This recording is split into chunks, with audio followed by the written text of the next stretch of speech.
a fight card back when I was doing stuff for Top Rank, a fight card that I did at a location on Van Buren in Phoenix. Let's talk U.S. Open. A memorable night, eh? Oh boy, I actually had to get under the fans were upset with one of the fighters and started pelting the ring, and I had to duck under a table because they weren't throwing paper. Okay. Anyway, Gary Woodland wins the U.S. Open. I know there were some oddball tickets on Woodland, but this was a really good result for the house overall, wasn't it? Oh, it was phenomenal. He was, between 60 and 75 to 1 to win the U.S. Open leading up. And Gary Woodland's always been the guy that's had the reputation of, tons of ability, tons of talent, can't finish. I believe he was 1 for 7 lifetime before this week when holding a 36-hole lead. And that's why he's always been the price he has and not 25 or 30 to 1, and there really wasn't a lot of money bet on him, and he was a great result for the house. And man, that was an entertaining Sunday. Yeah, it was. I bet Koepka 9 to 1 after the second round, and when he come out birdie in 5 holes, I was like, yep, this is going to happen again. Man, Woodland's short game just kept living up to the bill. He got himself in trouble, kept putting himself in terrible positions, and kept getting out of it. So, to me, credit's got to be given where credit was due. Woodland could have folded multiple times on Sunday and didn't, and frankly deserved to win. I agree. He won that golf tournament. I had Xander Schauffele in contention. He did well and remains a guy that I'll seriously consider in any tournament he's in.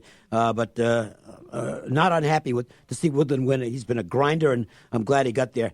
Prices for the British Open. Look, Koepka's going to – now there's no doubt. Yep. Koepka's going to be the favorite in the next few majors. Oh, for sure. Brooks Koepka 7 to 1 and Rory McIlroy 8 to 1 are the only guys we have currently in single digits.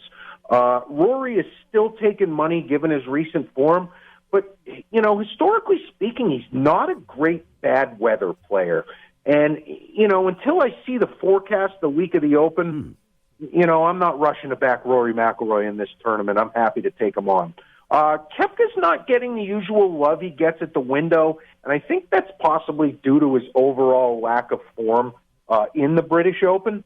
He's never really shown much over there, and 7 to 1 is, awful short for a guy that's never really popped up over there. But given his recent major form, how do you really argue against him? Another guy that's taken a lot of money is, no surprise, Phil Mickelson, 50 to 1. It's all public. Outside of his incredible Sunday performance against Henrik Stenson in 2013, he's been largely a non-factor in the British. He's also really not in very good form. So, Again, we're happy to take him on in this event. I imagine he'll get some play this weekend at the Travelers. My direction in this one is, look, Koepka's in the field, and there's some other good names up there, but I wanted to go Price this week, and I'll give you one that jumped off to me, and we'll talk about a few others, and that's former UNLV star Charlie Hoffman. He loves this track, absolutely loves it. 8 straight cuts made, several close calls. I think he's had a second and a third over the last 6 tries at this tournament. At 50 to 1, that's the kind of play. Look, is he going to win? Probably not.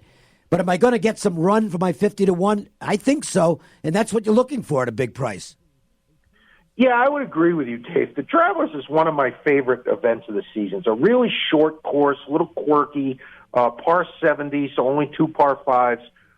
Like last week at Pebble, smallish greens, poa grass. The course has 2 drivable par 4s, which leads to some excitement. The 15th and 16th holes are really great holes to end the tournament, and they can really change the event. 15th is a drivable par 4. There's a lake immediately front left of a plateaued green. You go in the rough on the right. You got a chip shot facing the water. So you can make eagle or double here just as easy as one another. 16th, a long par 3 over water with 2 deep bunkers, front right and front left. You go long, you go over the green slopes toward the water. So there's really no bail. A lot of this tournament can be won and lost on these two holes. But as you mentioned, this is a tournament where course horses are like the soup du jour, if you will. Bubba's won this event 3 times. Paul Casey has 2 seconds and a fifth the last 4 years, and he threw away last year's tournament. He had a 4-shot lead starting Sunday. Totally fell apart. Hit the first tee shot out of bounds. It was downhill from there. You mentioned Charlie Hoffman. We'll get into him. 2 other guys that really fit the course horse bill this week, Ryan Moore and Kevin Streelman. Charlie Hoffman has played great here. Looking at his recent form in this tournament, he's got a 2nd, a 3rd, and a 7th in the last 6 years. And another thing, he didn't play last week. Yep. And guys who finished on Sunday have to fly all the way across the country and play in this event. So I'm trying to maybe look a little deeper into guys that either didn't play or missed the cut last week. Give them a couple extra days to get out, get acclimatized to the time zone and such. So, that might be something to looking at when you're digging through this tournament. Guys who missed the cut or didn't play last week. And Ryan Moore fits that category as well. Streelman is really interesting, and I've kind of started to look at him myself because I really liked his form a few weeks back. I think he's got a shot here, and again, you're going to be talking about a pretty good price. Yeah, he has 3 top 6s in his last 5 starts on tour this year. Won this event 5 years ago. Also has 2 other top 8s in the last 7 years. 50-1 is a bit short for me for a guy that doesn't win very often. But again, you can make the case against a lot of the players at the top of the list. You look at Brooks Koepka, he's so short, but he really doesn't seem to be all that engaged if it's not a major. Thomas has been hurt and hasn't been in great form the last 4 weeks. Fleetwood's never played the course. Day's not in great form. So you can kind of, have some knocks against the top guys. Another thing I noticed when looking for a guy this week, you might want to go back and look at some Valspar leaderboards. Streelman has won at Valspar and has won here. Casey has won at Valspar and is incredible here. Ryan Moore also has some past form at the Valspar. So that's another thing to look at when handicapping this week. Look at the last few leaderboards of the Valspar Championship. The Women's World Cup is drawing tremendous action. We knew it would be good because Team USA is obviously a huge factor in this tournament, and that itself is going to make the cash register ring. But from what I'm gathering, talking to the guys around town, even their projections for the volume on this are being exceeded. Yeah, totally agree. Games are doing way more handle than I expected. Not just the USA game, just random afternoon or morning Women's World Cup games. And some of it is the prestige of the event. Some of it is, oh, look, it's 9 a.m. and we can bet on something. So it's a combination of the two. It's not remotely close to the handle of what the men's event does, but again, it's a great handle booster for the summer. As far as USA goes, we're absolutely crushed in the futures. We took a 5-figure bet at 5-2 before the tournament starts, and frankly, the U.S. is the best team in the world, and their B team, which beat Chile, is probably the 3rd best team in the world. Only France has a shot, and frankly, they only have a shot because it's being played in their home country. This U.S. women's team looks a buzzsaw to me. Yeah, tough team to step in front of right about now. Let's shift over to baseball for a moment or two. We got the Yankees taking care of business against Tampa Bay today. Are you noticing any anti-Snell money? I saw some money came on him today, but with the addition of Edwin Encarnacion, Yankees all of a sudden look pretty dangerous. They've got the 2 top home run guys in the league now, Encarnacion and Gary Sanchez. And Judge and Stanton are coming back. Yeah.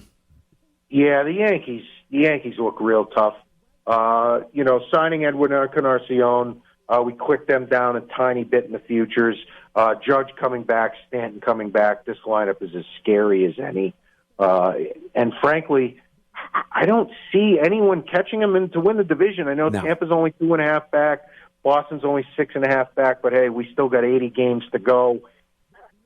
I mean, I look top to bottom. This Yankees team, the lineup just 1 through 9 just hits. There's no breaks. No, it's scary, and they're probably going to add a pitcher. before the deadline. You know who else is really getting interesting now? And I'm starting to come around on this team. I don't know if the pitching holds up.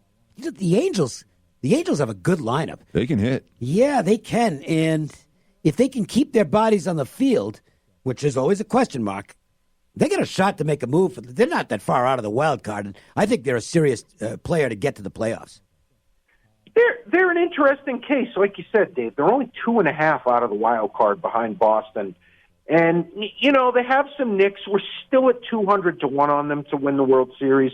Obviously, if they sign or trade for a frontline starter, that number comes down. But I think they're more than one piece away. They play really good defense, and they can hit a bit, but they might be hamstrung a bit by having Brad Ausmus at the helm. And, is one pitcher enough to put that team ahead of Tampa or Boston? I'm not sure. No, you know what? But here's the thing. That's a huge price on them to win it all. Yeah. And if you can just get to to the play-in game, just get to the play-in game with a future ticket of that size, you can't lose money. You just can't lose money. So to me, it's not a bad investment to take that wild card flyer on, or not, that's the wrong terminology, but that World Series flyer on the Angels and just hope they get to a one-game scenario against somebody and you'll hedge off. You can't lose. Mm-hmm. No, absolutely right. If you get there, you can't lose, and it's the same situation. I look at the Texas Rangers the same way. They're one game out.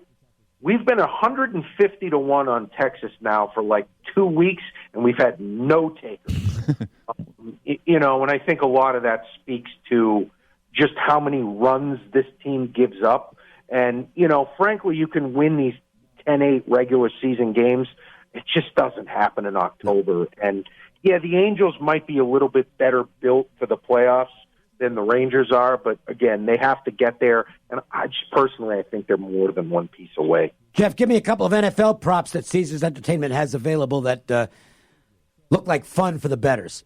We've had up, the normal Super Bowl conferences divisions for a while, and then, we had, we just put up NFL MVP. Just approved by Nevada Gaming for the first time. We're the first place that has gotten to put up NFL regular season MVP. We put it up a few days ago, and it's drawing phenomenal handle already. There's bets on just about everybody in the market already, and we've only been up for less than a week.